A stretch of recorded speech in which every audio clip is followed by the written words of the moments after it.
World myself Srinidhi. இன்றைக்கி நம்ம இந்த வீடியோவில் 10th சிபிஎஸ்சி இங்கிலீஷில் ட்ரீம் ஆஃப் சர்ஜரி பற்றி பார்க்கலாம். இது வந்து ஒரு ஷார்ட் ஸ்டோரி தான். இது எழுதின ஒரு ஜேம்ஸ் ஹேரியட். இதில் வந்துட்டு முக்கியமான கேரக்டர்ஸ் அப்படின்னு பார்த்தோன்னா ட்ரிக்கி அப்படிங்கிறது வந்து ஒரு சின்ன நாய். அதுக்கப்புறம் மிஸ்ஸஸ் பம்ஃப்ரி அப்படிங்கிறவங்க வந்து ஒரு லேடி. அவங்க வந்து இந்த ட்ரிக்கி இருக்கு இல்லையா, அந்த நாயுடைய வந்து ஓனர். அதுக்கப்புறம் வந்துட்டு ஜேம்ஸ் ஹேரியட் இந்த ஆத்தர் இருக்கார் இல்லையா, இவர் தான் வந்துட்டு இந்த ஸ்டோரியில் வந்து ஒரு கால்நடை மருத்துவராக வந்துட்டு வராரு.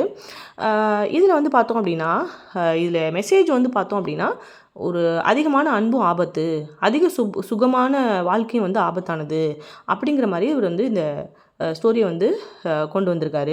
அதாவது இந்த ட்ரிக்கி அப்படிங்கிறது வந்து மிஸ்ஸஸ் பம்ஃப்ரியோடைய ரொம்ப செல்ல நாயாக இருக்குது. அந்த பம்ஃப்ரியும் வந்து என்ன பண்ணுறாரு, ட்ரிக்கி மேலே வந்து ரொம்ப அன்பு வச்சுருக்காரு. அந்த அன்பின் காரணமாக என்ன பண்ணுறாரு அப்படின்னா, அதாவது அந்த லேடி என்ன பண்ணுறாங்க அப்படின்னா, அந்த நாய்க்கு வந்து சாக்லேட்டு, பால், இப்படி காஸ்ட்லியான உணவுப் பொருளாக கொடுத்து அந்த நாயை வந்துட்டு நல்லா குண்டாக்கி விட்டாங்க. அதாவது அது வந்து உடல் பருமன் ஆயிடுச்சு அந்த நாய் வந்து. அதனால் அந்த நாயால் வந்துட்டு அதிகமாக மற்ற நாய்ங்க கூட வந்துட்டு ஓடி விளையாட முடியாது. அது எப்போவுமே சோம்பேறித்தனமாக தான் இருக்கும். இந்த சோம்பேறித்தனத்தினால மேலும் அது வந்து குண்டாயிருச்சு. இதனால் அதுக்கு ஒரு நாள் என்ன பண்ணிடுச்சு, ரொம்ப உடம்பு சரியில்லாமல் போயிடுச்சு. இதை பார்த்து மிஸ்ஸஸ் பம்ஃப்ரி என்ன பண்ணுறாங்க அப்படின்னா, ரொம்பவே வந்து கவலையாயிடுறாங்க, ரொம்பவே துக்கப்படுறாங்க.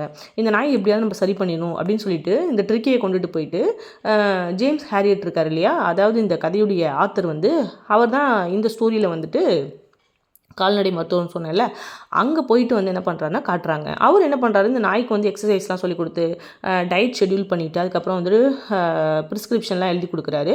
இதை ஃபாலோ பண்ணிங்க அப்படின்னா உங்கள் நாய் வந்துட்டு சரியாயிடும் அப்படின்ற மாதிரி சொல்கிறாரு. அவங்களும் வந்து மிஸ்ஸஸ் பம்ஃப்ரியும் வந்து என்ன பண்ணுறாங்க, இந்த நாயை வந்து மற்ற நாய்ங்க கூடலாம் விளையாட வைக்கிறாங்க. ஸ்ட்ரிக்டாக வந்துட்டு டயட் வந்து ஃபாலோ பண்ணுறாங்க. நாய் வந்து பழைய மாதிரி ஆயிடுச்சு, ஆரோக்கியமாகவும் மாறிடுச்சு.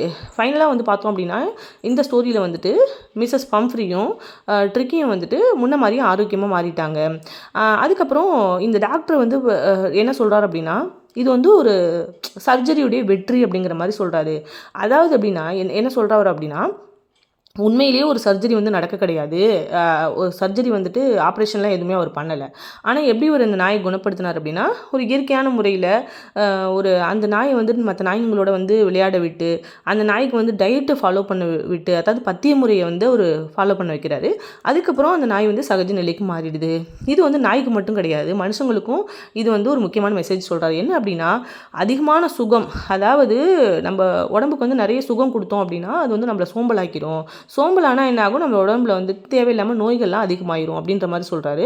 அதுக்கப்புறம் அதிகமான அன்பும் ஒரு கட்டத்தில் வந்துட்டு அது ஆபத்தானது அப்படின்ற மாதிரி சொல்கிறாரு. எதுவுமே வந்துட்டு நம்ம அளவோட கட்டுப்பாடோடு இருந்தோம் அப்படின்னா கண்டிப்பாக மனித வாழ்க்கை வந்து மகிழ்ச்சியாக இருக்கும் அப்படின்ற மாதிரி ஒரு மெசேஜ் சொல்கிறாரு. அது மட்டும் இல்லாமல் அதாவது மனிதர்களும் சரி விலங்குகளும் சரி உடற்பயிற்சி, உணவு கட்டுப்பாடு இதை மிதமாக வச்சுக்கிட்டோம் அப்படின்னா கண்டிப்பாக வந்து வாழ்க்கை சிறப்பானதாக இருக்கும் அப்படின்ற மாதிரி இந்த ஆத்தர் வந்து இந்த ஸ்டோரியை வந்து முடிச்சிருக்காரு.